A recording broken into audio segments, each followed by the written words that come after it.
Ladies and gentlemen, the Pleb is back. In tonight's episode, Joe Rogan endorses Pierre Poilievre to be the next Prime Minister of Canada. As well, tonight, some rather unfavorable Trudeau chants broke out last night at UFC 297, and it's going viral. And in our last story, Dana White puts the woke Canadian media right back in their place. You won't want to miss tonight's story. Stick around.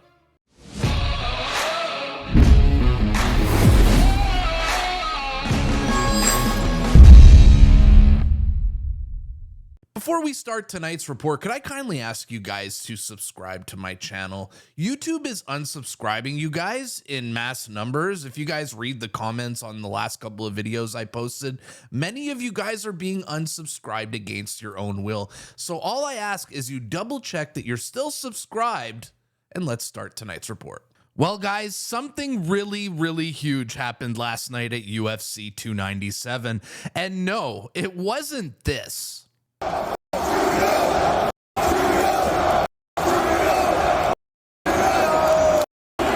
We have now reached the point where giant Trudeau chants are breaking out at sports events. I think it's safe to say we have reached critical mass. And the story gets even wilder here because apparently Justin Trudeau's son was in attendance in a private box at UFC 297 and got to hear 20,000 fans scream F Trudeau, basically telling him he has the world's worst dad.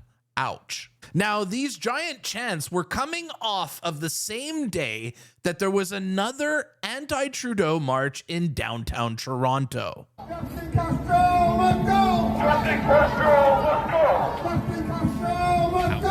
Justin Castro, let's go! Justin Castro, let's go! Brutal. So after an entire arena, screaming F Trudeau, his son witnessing it, and another anti-Trudeau march in Toronto, the story gets even worse for our Prime Minister. Hang in there with me. Joe Rogan was not in the booth last night for UFC 297. As I reported here on this viral tweet, damn, 15,000 likes. Joe Rogan refuses to come to Canada now because of how Justin Trudeau handled the virus.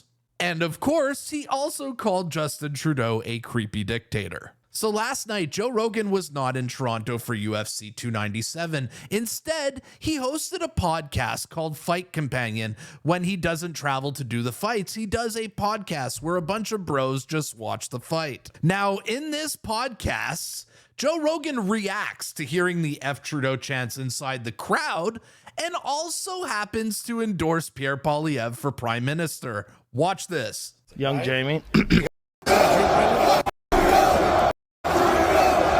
Trudeau. I was at the UFC yelling "F*** up." Love it. How crazy that these chants made it onto Joe Rogan's podcast last night as a super viral story. I mean, everyone saw this, all right? Incredible. Love it. Yeah. That guy's Canada, a piece of shit. Canada, get your shit together. Yes. Come back. Come back to what you used to be. That Pierre Poilievre guy, however you say his name, that guy makes sense. Damn, Joe Rogan just endorsed Pierre Poilievre. I'm not making this up. Does that not sound like a ringing endorsement for Pierre? I don't know. Sounds like one to me. Rewind that. Get your shit together. Come back. Come back to what you used to be. I'm telling you guys, 2025 is going to be the great Canadian comeback, and I'm here for it. Pierre Poilievre guy, however you say his name, that guy makes sense. He's also Fidel Castro's kid. We know. I'm not a big conspiracy guy. I don't know if that's true. Come on, Eddie, back me up on this. Educate him. It's not that crazy. It's not that crazy. He looks his a mom, lot like Castro. Look at his mom. But here's the thing. Realistically, I've looked at this. He also looks like his dad.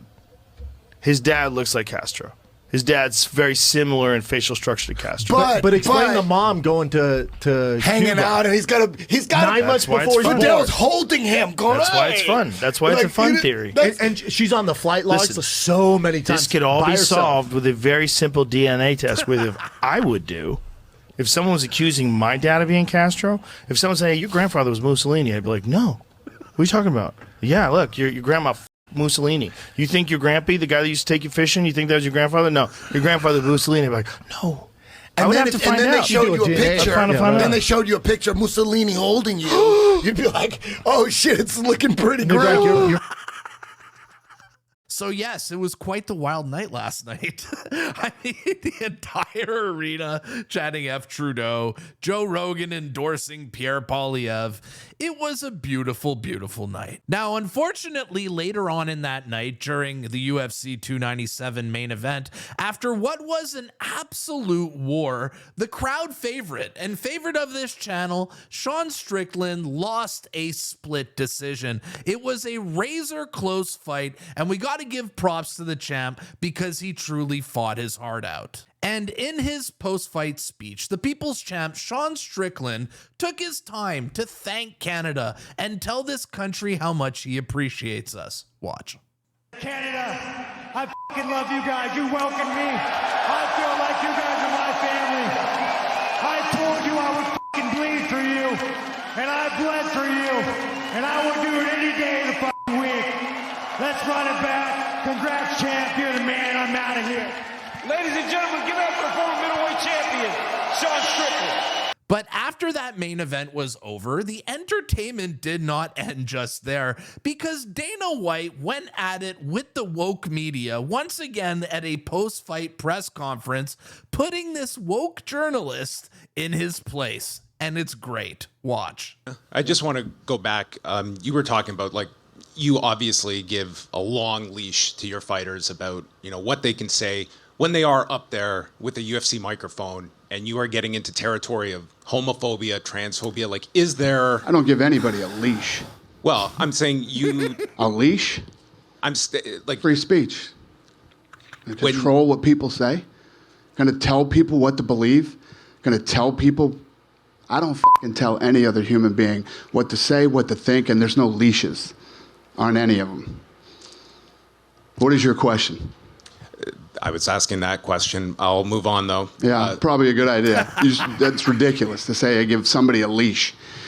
Free speech, brother. People can say whatever they want, and they can believe whatever they want. And I don't think there's any... We had two gay women who fought in the co-main event. They sat on the stage with Sean Strickland. They could give a shit what Sean Strickland thinks, or what he says, or what his beliefs are, or what his opinions are. You know what I mean? Another swing and a miss from our woke media here in Canada. Don't you just love watching them get owned? Because I do. I really like Matt Walsh's reaction here to the Dana White clip when he writes, absolutely perfect response from Dana White.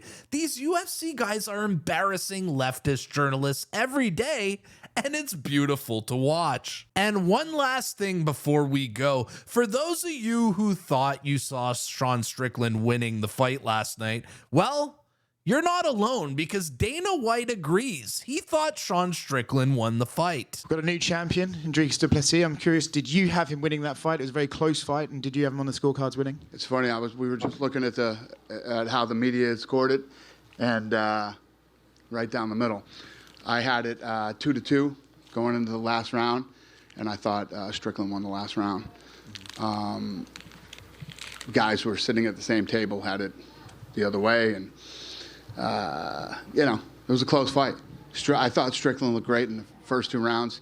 I mean, the jab was beautiful. You don't see jabs like that in MMA. And the jabs did what they're supposed to do. Both of his eyes were swollen shut. He slowed down in the 3rd and 4th. Du Plessis kept coming forward, you know, then started mixing up takedowns and punches. And I had it even going to the 5th round. I'm like, this is the round, see who wants it. Agreed. And they both started to turn it up a little bit. It's one of those tight fights. But I'm also one of these guys, I believe you have to take it from the champion. Yep. I agree. For the record, I had it scored the same way as Dana White. I had Sean Strickland winning the first, the second, and the fifth round. But MMA is wild like that. When you leave it to the judges, anything can happen. But if I could give you Sean Strickland fans any type of hope, is if you listen to the words of Dana White, there's probably going to be a rematch. And our boy Sean Strickland is going to main event once again. All right, guys, we're going to wrap it up. But let me ask you a question. What do you guys think of those F Trudeau chants in Toronto? 20,000 fans chanting. Is this the end of Trudeau? And what do you guys think about Pierre Poilievre receiving an endorsement from Joe Rogan, the world's biggest podcaster? And lastly, who did you guys have in the main event after the 5 rounds? Did you guys have Sean Strickland winning? Did you have Dricus du Plessis winning? I want to hear it in the comments down below. All right, guys, if you want to support this channel, make sure to like the video so more people see it. Share it with your friends. Tell your friends about the Pleb Reporter on YouTube. And if you want to support even more, you can buy a membership to this channel. My name is the Pleb. This was your Sunday Report, and I'll see you guys tomorrow. Peace.